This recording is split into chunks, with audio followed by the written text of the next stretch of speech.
Welcome to Business Aspirin, pain relief for business. Clint Junell has managed a restoration company in Dallas since 2008 and is one of the top drying experts in his region. Clint is also the co-founder of JobDocs, a software developed to help his team manage their overwhelming volume of projects. On the podcast, Clint brings together business managers and leaders to share with you how they have overcome their business pains and how you can too. And now, here's your host, Clint Junell. Hey, everybody. Welcome to Business Aspirin. I'm your host, Clint Junell. And today I have with me Chris Gronkowski with Ice Shaker. Chris, thanks so much for being on, my friend. Hey, thanks for having me today. Absolutely. I'm excited to have you on. I've been a fan of watching your product and watching it grow and what you've done in terms of developing Ice Shaker and building it. And I think our listeners will have a really good experience hearing from you and kind of who you are and what's driven you and all those kind of things. So let's tell us about Chris. Who is Chris? Yeah, for sure. So I guess we'll break it down from the beginning, man. Grew up in Buffalo, New York. I was the middle of five boys. Four of us went on to play in the NFL at some point. My oldest brother was scared to play football, so we ended up playing baseball and got a scholarship to the University of Jacksonville and ended up getting drafted in the later rounds. Playing pro baseball for a while as well. So pretty unique story from a sports perspective. Of course, my brother is known as one of the best tight ends to ever play the position, and will probably end up in the Hall of Fame here in a few years. So well known for that. But what most people didn't see about us is, we are a family that does a lot of business as well. My dad's been in business for over 32 years selling fitness equipment. I actually started the company, worked two jobs for 6 years when we were kids, all while coaching our baseball and hockey teams, and is now one of the largest distributors of fitness equipment in the U.S. So I got to grow up watching my dad build this business, take it from one store to over 15 retail stores, and grow out a complete commercial division as well. So I kind of, not even knowing it, got to kind of see success at an early age. I got to work the warehouse. I got to deliver. I got to drive the trucks around on the weekends and carry the heavy end of the treadmills in smaller inner city houses. But man, it taught me hard work. It taught me the value of a dollar. And, I didn't know it at the time, but, it showed me a lot of lessons that I would learn later on in life on how to build a team and run a company. So super grateful for that. And also to have my dad as a resource. But I ended up playing 3 years in the NFL myself, started 3 years as a fullback, went into my fourth season. Got hurt, got released with an injury settlement, and it was time to find something new. Luckily, I kind of fell into a business with my wife that she had started after my third season. 3 years, three different teams, three different cities. She decided that she was not going to go for another job interview. Instead, she was going to find a way to work from home, and she did. And at that point, she started an online business. It started taking off, and I was in between contracts. I started leaning into it, started putting some of my NFL money into commercial grade laser engravers, and the business exploded. It did really well. Pretty soon we were making more money with her business than my NFL career was making. And I did that for about 5 years until I realized that that wasn't really what I thought I was meant to do in life. I had a friend call me, a former teammate, who reached out and said, "Chris, what do you do now? I'm done playing. I'm kind of struggling to figure out what my next steps are." And when he asked me, I didn't really know what to tell him. I didn't want to tell him I was engraving wedding gifts, doing bridesmaid orders. And, so at that point it was kind of like, hey, this is awesome. This is doing really well. It's in a great spot.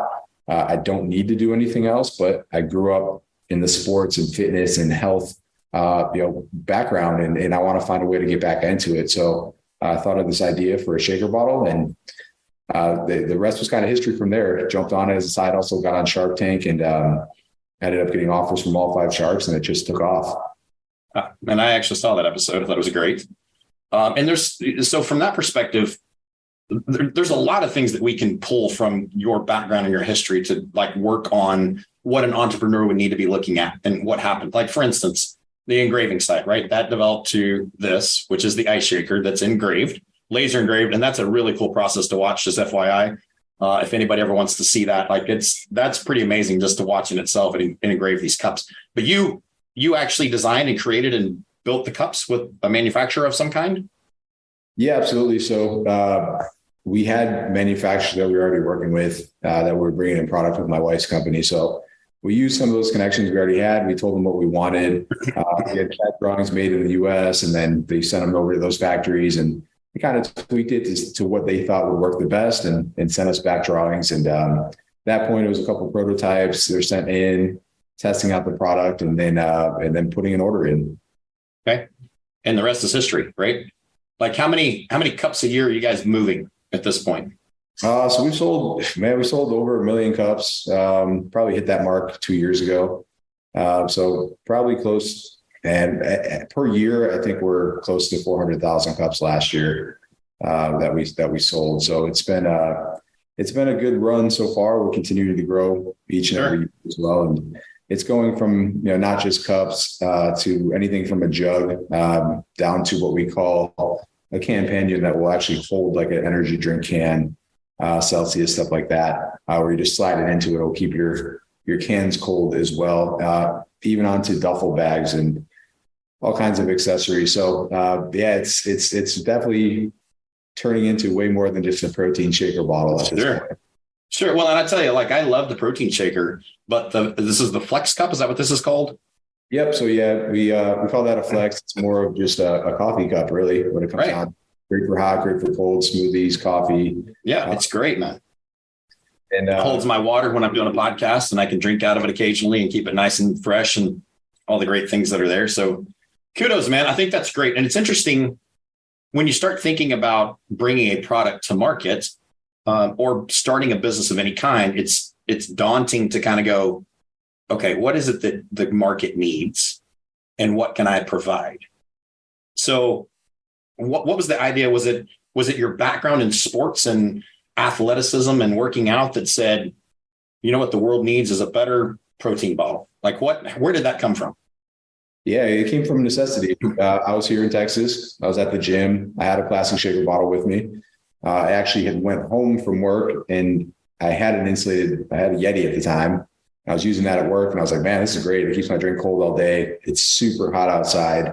I then went home, grabbed a plastic shaker because there's nothing that can mix or blend my powders. Brought that to the gym. By the time I got there, it was warm.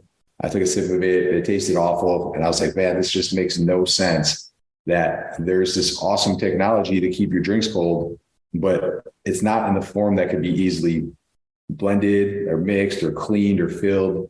So I went home that day, and it's kind of like every great idea that you have, someone's already done it, right? So I'm like, I'll just jump online and I'll find an insulated shaker bottle, and went home that day, and there was just nothing out there at the time. So that's when the idea hit me. It was like, hey, this is a great idea that no one's done yet. It's probably, like the simplest, most proven idea as well, but just hasn't been done yet. And I want to be the first to do it because I want it for myself. Is really what it came down to. Sure. I was super passionate about gym, sports, fitness, and I was using a shaker bottle every single day. So for me, it was kind of a necessity for myself. And I figured if I wanted it, a lot of other people would want it as well. Well, absolutely. And the reality is, especially here, like I think this week it's been 115 heat index for us here in DFW. And the reality is, like, that's the worst smell you can ever have in your life is a shaker bottle that sat in the car a little too long and just fermented or whatever it is that happens to that. And so I love mine for that reason alone. Right.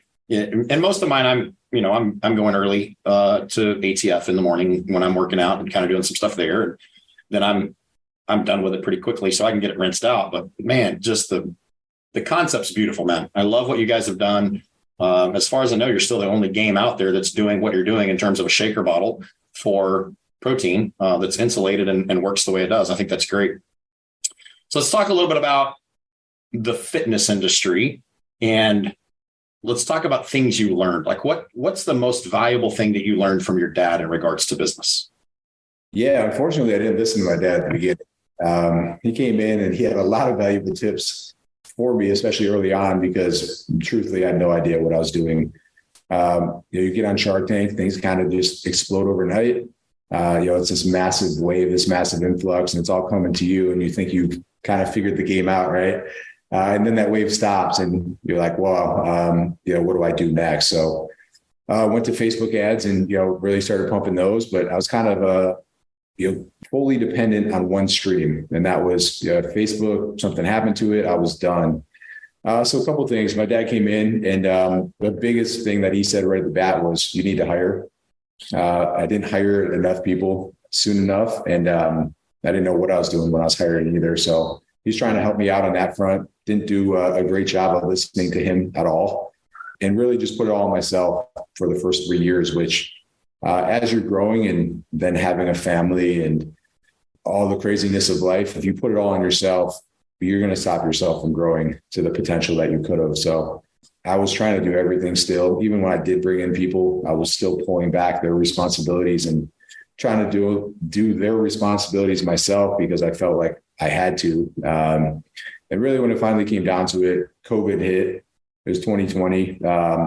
I couldn't be at the warehouse. I was actually going to the warehouse in the mornings around 4:30 a.m. and I was engraving bottles.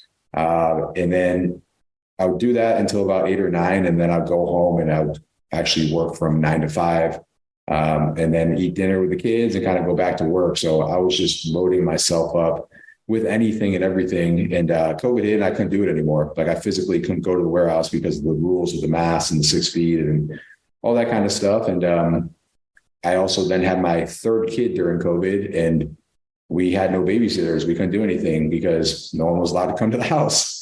Yeah. So the kids they couldn't go to school. We couldn't bring people over to watch them. So at that point, like I could not load my schedule up with, 12 hours of work. I had to make myself available. So at that point, I kind of figured out how to actually hire, how to build a team. My dad came in and said, budget, forecast, projections, where are they at? What do they look like? And I had nothing. He told me that he had a consulting firm come in, and the second he actually put down a budget, a forecast, and projections on paper, they happened. And not only did they happen, he actually significantly beat those projections and those numbers for that year. So he came in and he was actually able to share with me his sheets and how he was doing it. And I think that was absolutely huge. It was a huge game changer for us. And what it did for him was it 3x his business profit. And it did the same thing for us that year as well. And I think that's key, right? Like there's been a theme in regard to some of that part of a conversation in regards to the people on the podcast, which is figure out what you're really shooting for. Because if you don't know what it is you're trying to accomplish, you're likely to get there without knowing what it is, right? So the reality is, if I have a plan and I'm shooting for a plan, then I can hit that target. But if I don't know what I'm trying to get to, well, then I'm already there, right? So I think that's beautiful. And kudos to your dad for going, hey, man, we got to do this stuff. And I think the way I know how you're wired, right? We've worked out a couple of times together, and I know you'll bury yourself just to try to make sure you beat whoever's around you. I know how that goes. And I think at some level, business planning plays into that, right? So now you've got this target and you go, okay, I'm going to do 100,000 cups this year. And you're like, that's my target. And you're like, I'll be damned if I'm going to do 150,000 this year instead, because you're trying to beat what it was you set out to accomplish. And I think that's important. But when you didn't have a plan before, you didn't really know how hard do I have to push? What do I have to get to? That sort of thing. So it's great, man. I love hearing that. I also love hearing that you've staffed up to take responsibilities off of your plate. And the reality I've done the same thing. I've mentioned my father a couple of times in other podcasts doing the same thing. And you have to be in a position where you're willing to let go of some of those, because you can't grow if you have to do everything. You just can't. You can't be all things to all people. This is the same conversation I had with David. When David was on the podcast, Adaptive Training Foundation can't grow if David has to be the one training, programming, fundraising. Like, it's just the reality of who we are. But as entrepreneurs, we want it to be perfect and we want to do it well. And there's that struggle of, if I don't do it, is it going to be done correctly? And that's where you landed at some point, right? Oh, absolutely. And you keep landing back there too, is kind of what I've learned as well. As you grow, you need to keep bringing in more and more people, but instead you're stacking on yourself, and then you have to finally pause again and say, hey, I hired this position, 6 months ago, but I need another position here as well. And so you kind of consistently are fighting that same battle over and over. And that's where you just have to put a plan, build out an org chart, which I did. And I never really believed in, more than a year, but I actually sat down and I put a 5-year org chart down. Here's where I think I should be at the end of this year. This is where I think I should be at the end of 5 years. When I think my company is kind of at a really good spot, we should have 50 employees. Right now we have 17. Okay. There's an actual plan there now at this point of, hey, this is the next person. When we get to this level, this is the person that we're going to need. So having that plan in place is absolutely huge because it makes you do it, and it makes you fall. It makes you reevaluate if you don't hit the plan. Like maybe I wasn't perfectly accurate on the revenue we had to hit before we brought in the next person, but now I can at least reevaluate it and say, hey, this person should be here. They're not, but they're not here because of this reason, and I got to hit this next level. So just having that actual plan makes it happen. Whereas when you don't, you just keep doing what you're doing and you kind of keep stacking it on yourself. Dude, I know that feeling full well, right? You're just kind of cowboying it and trying to figure out what it is that is going to help you be successful. And the reality is, like, what is successful is follow that plan that you put together as best as you can, try to execute on that. And I think that's great. There's questions I kind of have in mind when I ask that. And one of them is, what's a mistake that people make in business that's hard to fix? And maybe that's it. Maybe what we're just talking about is that mistake, but is there something else where you go, yeah, this was a pain. This was hard to navigate, hard to fix? I mean, by far, our biggest two are the two that we hit on, having that plan, that budget, the forecast. I think that's absolutely massive. Hiring, by far, again, it has been so hard. It's difficult because you train, you put the time, you put the effort in, you find someone that you think is great. And then, after a month, they're not great. And then it's, hey, let's start over again, get someone else in. Let's do this again for a month. And, you're just kind of, when you're training, you're doing double, triple the amount of work, trying to teach someone how to do what you're already doing, and you can do so much faster than them. So it's a challenge. Those two are by far the hardest, but the mistake is not doing it and not doing it right. Hey, buddy, how are you? What's this guy's name? This is my 5-year-old Ledger. Ledger. Hey, Ledger, you want to be on the podcast with us, bud?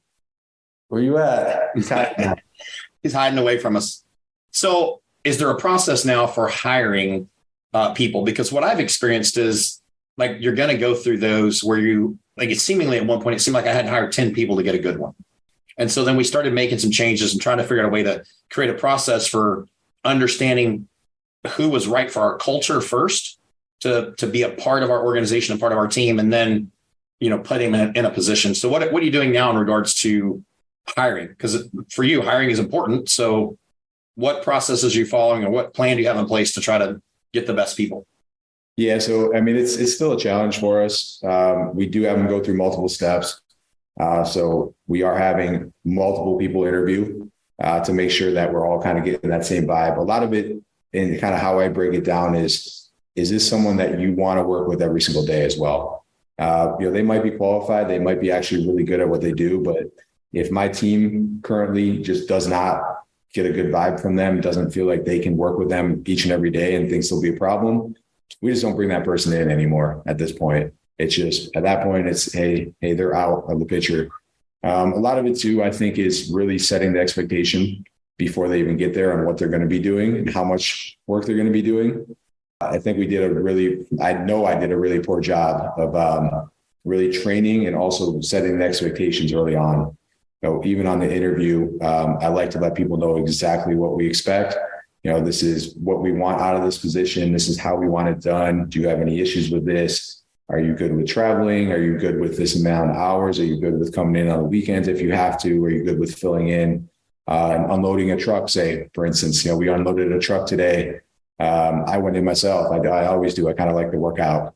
I just like to shoot kind of some content when it comes in too. But with that, sometimes, some of the team isn't there, or we have a lot of big orders coming in. So the warehouse team just doesn't have the time to unload a truck when it comes in. And we have 2 hours to unload it, or we start getting charged. So sometimes our sales team has to come in. So that's a conversation that I like to have up front with them to make sure they're a team player, make sure they're willing to unload a truck if they have to on a day where we're really busy and just can't handle it. So setting the expectations super early, I think, has significantly helped as well. And then the big thing that, I mean, this is by far the biggest thing that I've done that's completely changed the culture for us. But I try to find a way to incentivize every single position in the company as a team. My dad taught me, but say the warehouse team, you have customer service in there. You have a graphic designers doing the graphics for the customization. You have the team that's actually engraving. You have the warehouse team that's actually shipping out the packaging or the packages and printing the labels, and they're putting, and organizing the warehouse. So it's tough, man. Like, it's a grind for sure. And some people would make mistakes. Some people wouldn't care, and other people really care and really try hard and do a great job. So I found a way to incentivize everyone by the number of pieces going out the door and putting a dollar value on it. Whereas, everyone that's associated with that gets a piece of that pie. And with that, if there are mistakes, before when there were mistakes, it was, hey, sorry, I messed up. With the new program and our new way to incentivize as a team, when there is an issue, say if someone messes up 100 bottles, puts the wrong engraving on it, it would be a strike before. Now it actually comes out of the pot. So that 100 bottles is going to come out of the monthly pot. If that completely wipes out the whole pot, then, everyone that month does not get that bonus. So what it started doing was it started holding everyone accountable within their own groups, and really took that kind of babysitting aspect out of it, or, that strike system. Sure. And if someone continuously messed up, it came to the point where they actually would leave the company themselves. Sure. It's not because the other employees are sitting there saying, hey, what are you doing? Right. Like that. It was, they felt themselves like they were letting everyone else down, and just kind of would feel that pressure themselves, and they would find a reason or excuse to get a new job somewhere else. So it all kind of works out. So yeah, I love that. That's one of my favorite things I've done, because I've never been a guy that likes to sit there and just discipline. I've always wanted to run it where, hey, you want to be here, you want to do a good job, you want to help out the company. This is a team vibe, kind of like a locker room. We're all in here to win the game. We're all in here for the same reason. And that's the vibe that I wanted. And when people aren't there for that same reason, it really rips it apart really quickly. So putting a way to incentivize everyone as a team is kind of completely changed that culture, and it's weeded out everyone that was just there just to be there. Yeah, that's great, man. So recently I recorded one with a guy out of California, restoration company, and he does a similar thing where he's incentivizing the entire team based off of the production.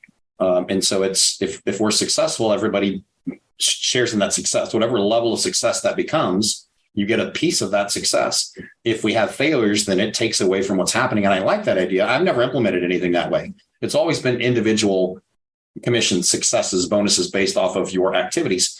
But what I really like about what you're doing there, and what Aaron was talking about when he was doing it, is it does incentivize your entire team to support the team, rather than like there's the way it currently have it structured at Mr. Restore.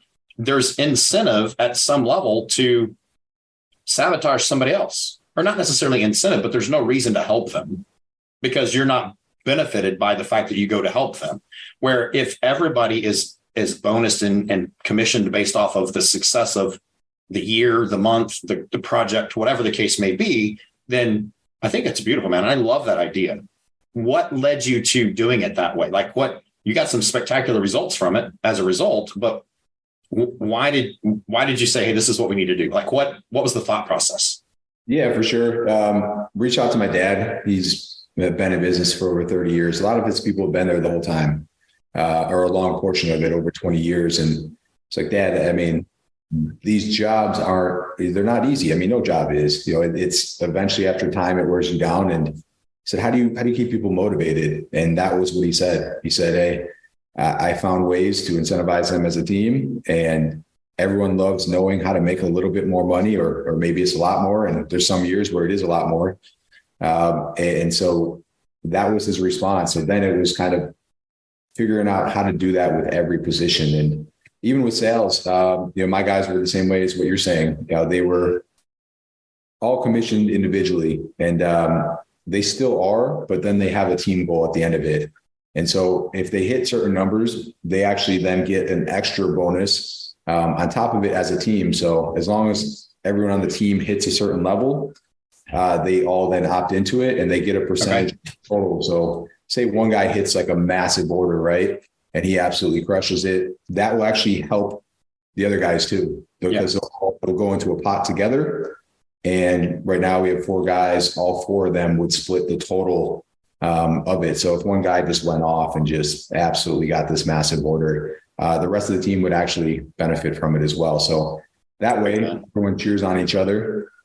Before it was kind of like someone would get a big order and they'd be like, man, that's messed up. Like, that's because he's in this territory and I should have that territory kind of thing. Whereas now it's like, hey, this dude just hit a big order. Like, I'm getting a nice bonus from it as well. This is awesome. Like, and now I can support him. If he needs something, I'm going to help him. Absolutely. Like, hey, and then it's instead of them also saying like getting mad, like now it's, hey man, how did you do that?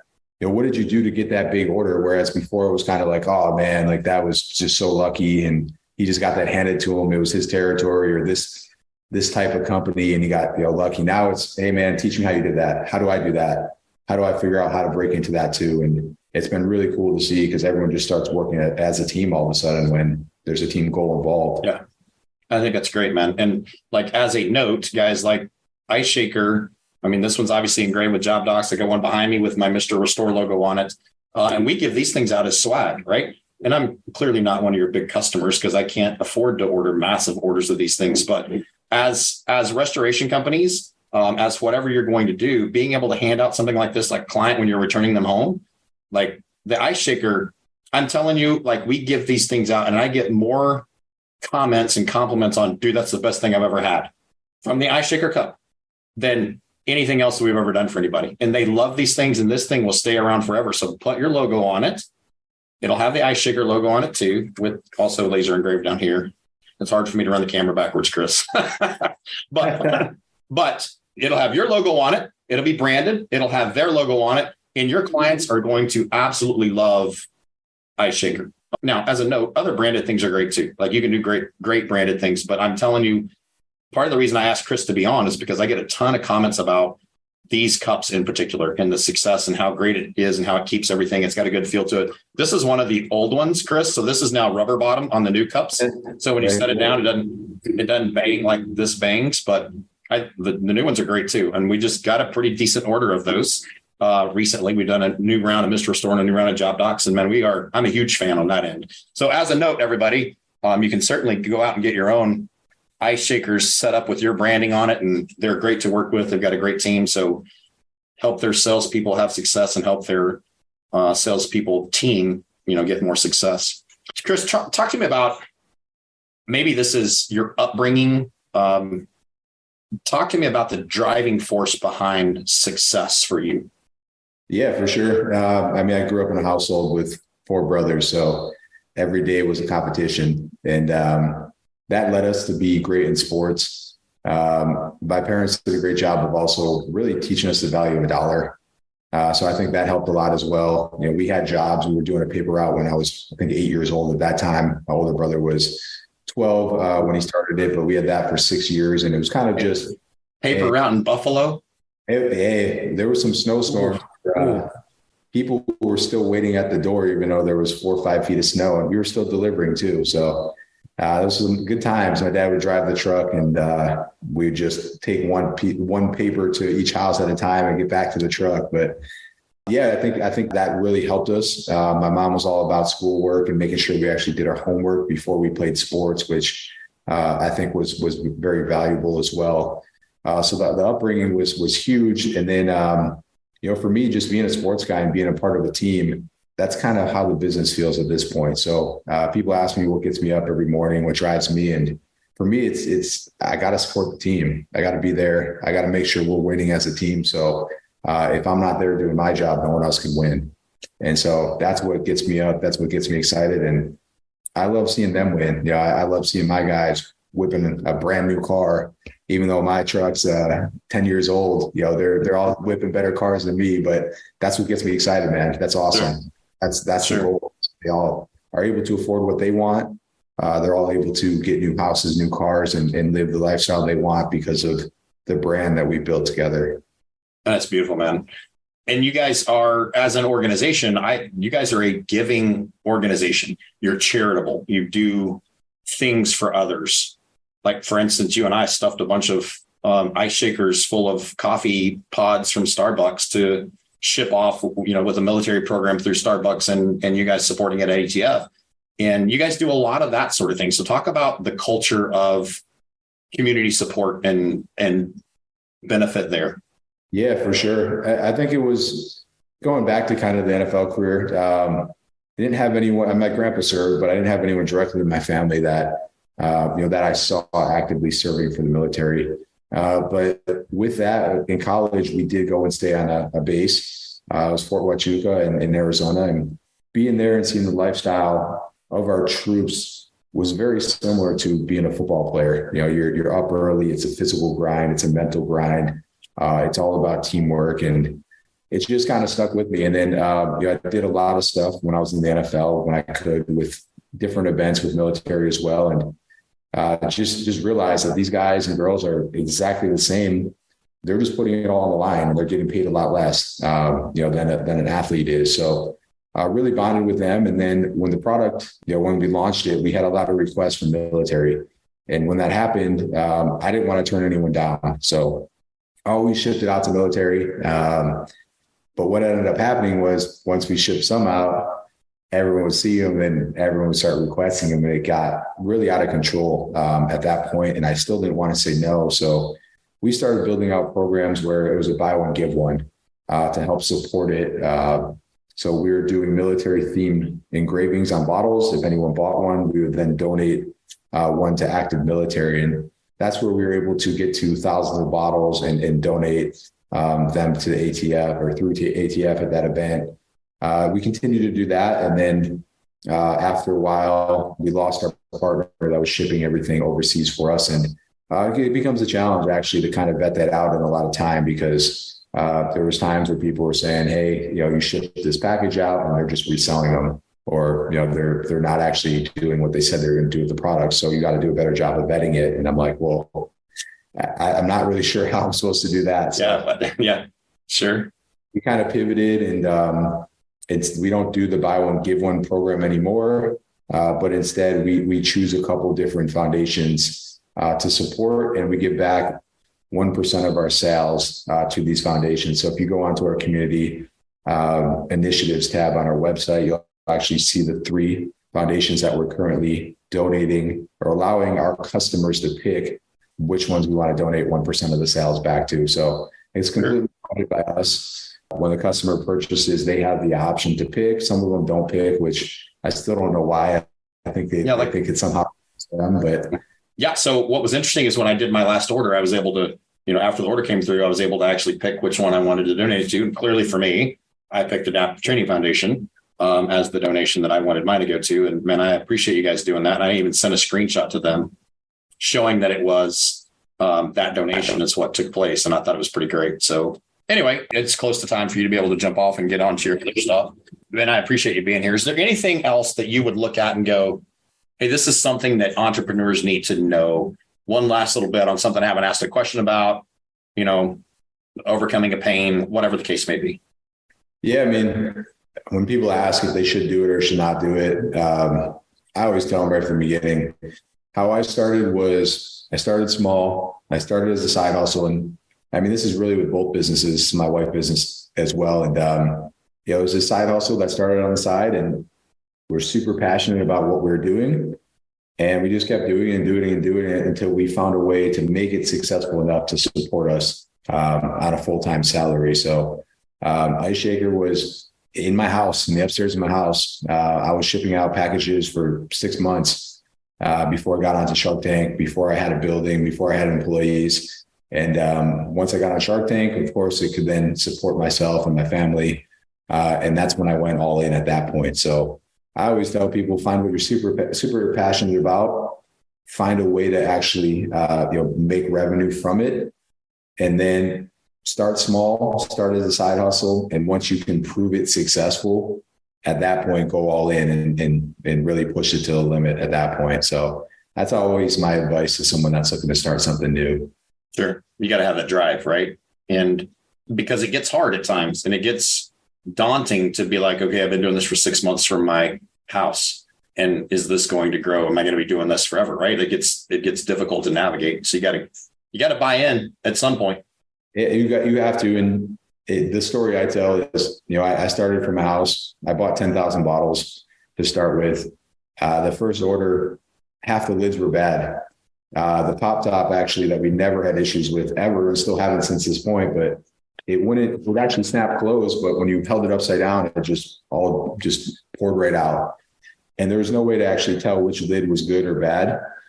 So I had to change out all 10,000 lids by hand. They sent out new lids and just boxes and boxes of lids. And I was just throwing boxes out every day. But I came home every day and just sat upstairs, just twisting off lids, twisting on new lids. And it took months. I mean, it took probably 4 or 5 months of me doing this almost every day before I got through it. And at that point, I didn't need the money. It wasn't like, I was doing this to make a living. I was actually doing it because I love doing it. And it was kind of a side hustle. And I just wanted to be a part of the fitness and sports industry. So if I wasn't so passionate about it, the idea would have been dead.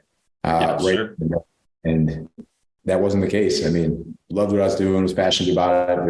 That's just one very small, I guess, bump at this point that we hit. And there's so many more that you're going to run into. And if you don't love what you're doing, you're going to give up on it. So if you're just trying to chase money, it's not going to happen. And I love that comment because the reality is you long enough. The passion. And I love it, right? Because the reality is it's when things get tough, it's easy to step away from it if you're having a problem in what you're trying to develop. And so being able to be passionate about it is significant because that's what's going to keep you moving forward when you have to move forward. And I love that, man. Chris, thank you so much for the time today. I know you got to get off so you can jump onto something else. And I want to be mindful of all that. But man, I really appreciate you being on. Guys, it's iceshaker.com, right? Where they can find you guys and order swag. And we'll make sure that there's a link on the podcast site so that you can be able to, contact Chris through iceshaker.com and make your order and get it engraved and have it fancy and ready to hand out as swag. Chris, we appreciate you, man. Absolutely. Take care. Thanks so much for having me. This has been a Business Aspirin, Pain Relief for Business podcast. If you're a business owner trying to overcome your business pains, follow us on Apple Podcasts or visit our website for more information, job-docs.com.